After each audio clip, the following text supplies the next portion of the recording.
In the United States, automatic pistol design was rare due to the plethora of revolvers available. John Moses Browning studied the problem and developed some small, low-powered pocket pistols. With little interest from the US, he sold the design to a Belgian company that would go on to great success with his designs. Browning went back to the drawing board and eventually came back with a simple but robust design for a locked breech mechanism that showed itself as the Colt .45 M1911.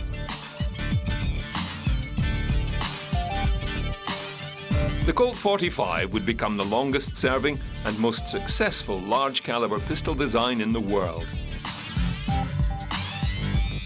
And with the reliability and heavy caliber, it was rapidly adopted by the US military forces. Meanwhile, Spain, utilizing Browning's earlier designs, became the powerhouse of design and production for Europe.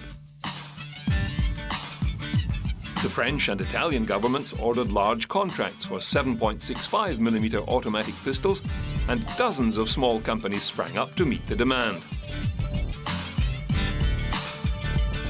After the First World War, these companies continued to manufacture Ibur automatics named after the Spanish territory that was the center of arms manufacturing.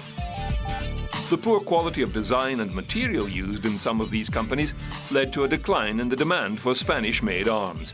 It would take many years for the Spanish to counter this trend.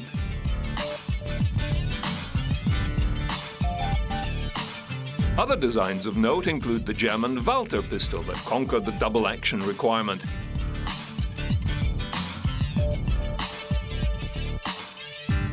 An automatic pistol could only be carried either loaded and hammer cocked with safety on, or with an empty breech and hammer down, requiring additional effort to ready to fire from the holster. Walther enabled pistols to be cocked and then drop the hammer with a safety. The trigger need only be squeezed to raise the hammer to the cocked position, then released to fire a round. The Walther P38 was adopted by the German Army in 1937.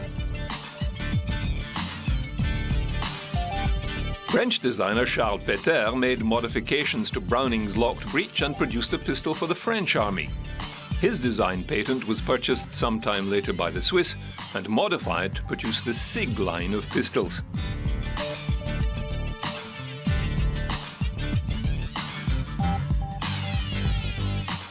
The Japanese introduced their own homegrown revolver design in 1893, the Meiji 9mm 26 Nenkenju. Although it did have several mechanical traits identical to other overseas models. They also produced an 8mm self-loading pistol.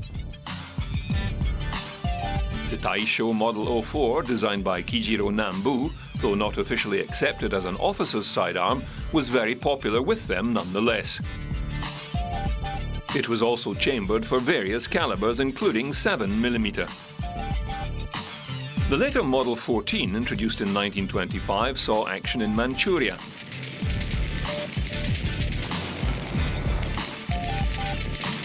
After which it was modified once more in 1937 with lessons learned in the field. Unfortunately for Japanese officers, the Model 94 was also introduced during wartime. Production standards slipped and the weapon became hazardous to operate. Browning made improvements to his 1911 design, which evolved into the Browning high-power pistol. Again, another very popular weapon. Once again, apart from fiddling with the details, the basic automatic pistol design was set by the late 1930s.